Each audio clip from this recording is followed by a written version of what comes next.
So we're going to go for the 7th move of the hypno yoga qigong sequence, based on the 8 brocades, or the movement of the 8 brocades, and we're just mixing up the breathing, etc. with that. Obviously I've gone more traditional with the other videos, but again, just mixing it up with ujjayi breath, which is yogic breath, and or victorious breath, what you like to call that. But this one is called Punch You In With An Angry Gaze. You see it in a lot of sort of karate forms. It's very sort of basic sort of punching one like this. But obviously in Qigong, they're linked to meridians, etc., stuff like that. And they're going down more the holistic path. So it's nothing to do with martial arts. I don't care what anyone says. This is different emphasis. Obviously the movements are the same. It's like dance and martial arts, they're not the same. But the emphasis, the movements are the same, but the emphasis is different. I digress there.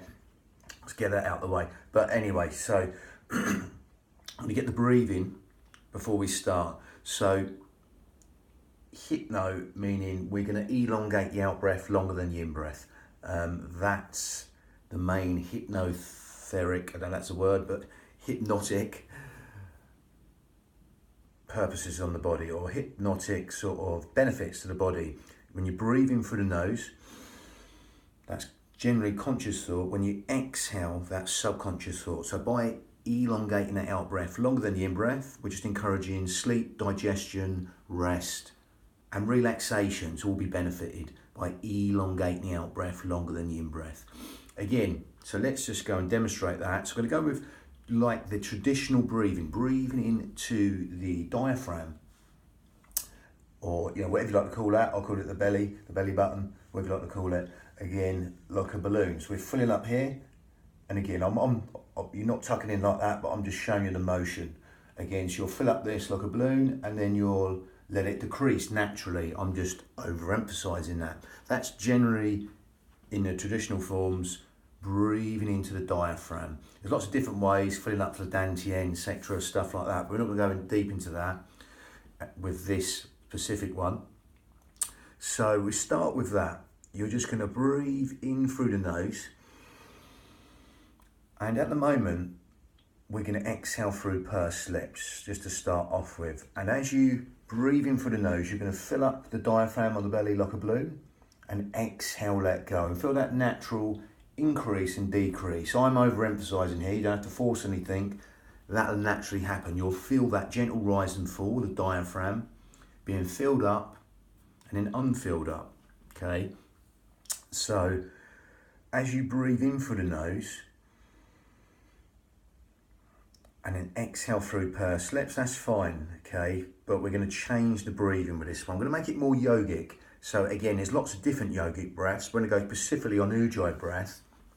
We're going to breathe in through the nose and close the mouth and breathe out through the nose, okay? That's a smaller filter through the nose. And that will help you elongate the breath, both breaths, in and out, okay, because it's a smaller filter, so you'll get a nice long breath, okay? We're not forcing anything, okay? But as we do that, we're going to add ujjayi breath. Now, you can't get this, just stick to this breathing I've just talked about. If you can get the ujjayi breath, it's great. You grip at the esophagus, okay, and you make this sighing breath. So it's like a, if you take the mouth open, it's like a, with the mouth shut. It's like a sighing, whistling ujjayi breath. Okay, so you breathe in, you grip at the esophagus, and you make this sort of sighing breath. It's like a,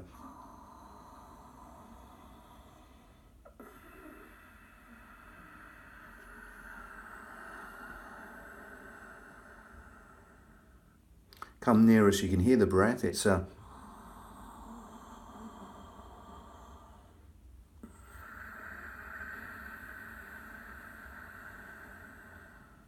and again, the mind can focus on the breath.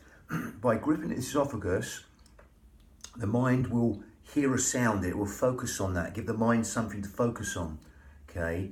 And also it helps you even more elongate the breath, okay? The out breath will naturally want to fall longer than the in breath anyway. Again, generally in ujjayi breath, it's even breathing, but we're going to just elongate the out breath, not forcing anything. So you're just breathing through the nose and out through the nose.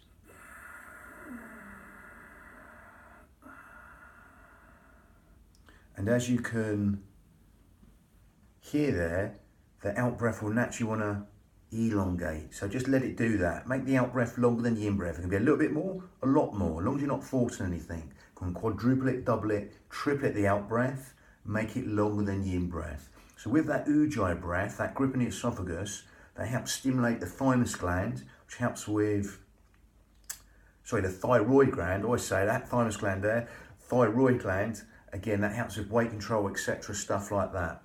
And helps build the heat within the body, the ujjayi breath, and will stimulate the body and energize the body. Again, ujjayi breath, victorious breath, seashore breath. Okay, so it's like a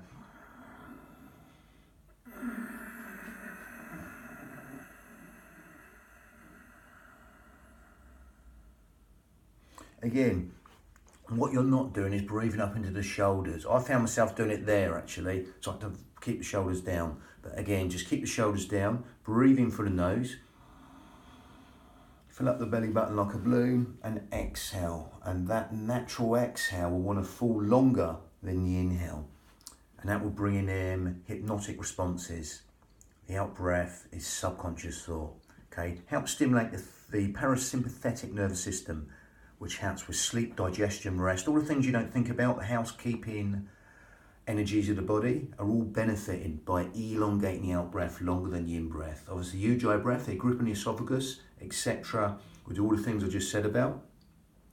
And again, we're just going to link that to motion. Done a bit on the breathing there, but we're going to link that to motion because the motion's quite simple. As with all Qigong postures, only going as deep as you like.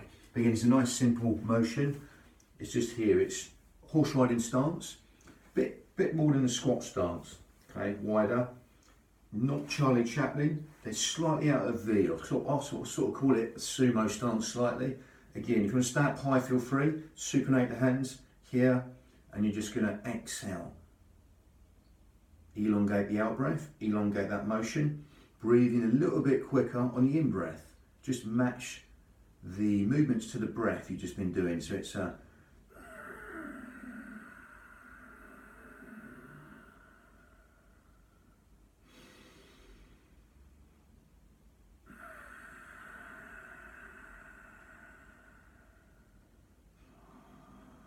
and as you can see, the out breath's longer than the in breath. If you want to go deeper, you can go deeper, optional, but I wouldn't personally let the knees go past the toes. Some people disagree with that, but again, optional.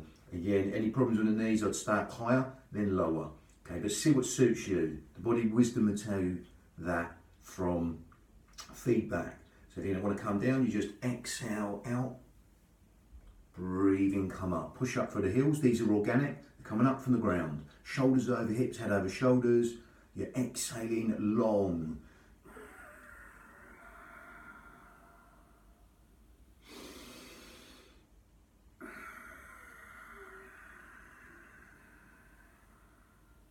And breathing in, coming back. Again, nice simple motion.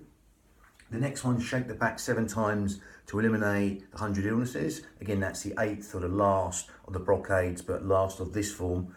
But again, don't get too caught up. This is just motion, and we're just bringing in the benefits, ujjayi breath, in with that, and just linking the breath to motion. Calibrate and synchronize the breath and the motion. Don't chase the breath, don't force the breath. Again, just elongate the out breath slightly longer. You know, if that's all you can do, slightly longer, that's fine. And well, the fact that you are breathing is good anyway. So again, you're not holding your breath. So that's a good thing. So again, you can't get anything wrong, but try and elongate the out breath longer than the in breath. Lovely. That's number 7. Shake the back 7 times, eliminate 100 illnesses next. Bang.